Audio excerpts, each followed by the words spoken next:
What's your "and everybody clapped" story that's actually true? When I was 8, my dad worked at this tiny warehouse where they packaged bubble wrap. Nothing fancy, just a place where guys in their 40s punched a time clock and tried to pay rent. My dad was the only black guy there, and some of his co-workers made sure he never forgot it. They'd leave racist notes in his lunchbox, move his tools so he'd waste time looking for them, call him boy, even though he was 35 with a college degree. Management pretended not to notice because the guys doing it had been there longer. Dad never talked about work at home, but I could tell something was wrong. He'd come home exhausted.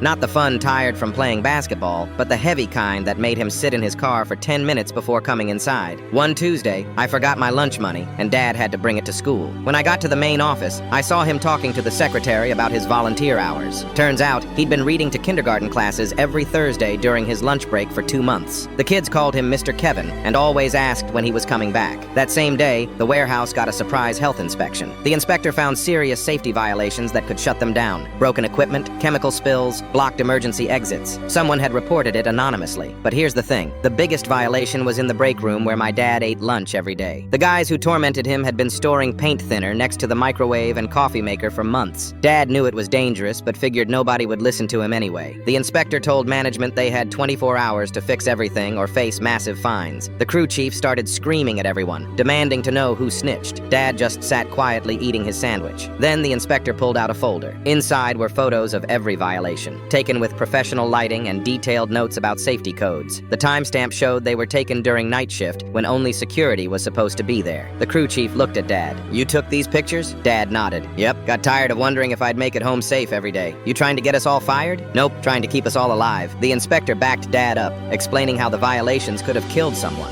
The paint thinner near the microwave could have caused an explosion. The blocked exits meant people would die in a fire. Management had to choose between fixing the problems or losing their license. They fixed everything that night, working until 4 a.m. When Dad showed up the next morning, something had changed. The guys who used to mess with him were sitting at his usual table in the break room. When he walked over, they all stood up. One of them, this guy named Pete, who'd been the worst, cleared his throat. "Kevin, we owe you an apology. All of us." The whole break room went quiet. About 15 guys total. Pete continued, "What you did took guts. You could have just found another job, but you stayed and made this place safer for everybody, including us jerks who didn't deserve it." Another guy stepped forward. "We've been acting like idiots, worse than idiots, and you saved our asses anyway." Then something incredible happened. Every single person in that break room started clapping. Not the slow, dramatic movie clap, just regular applause like you'd hear at a school assembly. Dad told me later that Pete apologized privately and asked if they could start over. 2 other guys admitted they'd been too scared to speak up before, but were grateful someone finally did. The racist notes stopped completely. People started including Dad in conversations about weekend plans and their kids' soccer games. When the company handed out safety bonuses 6 months later, they gave Dad the biggest one.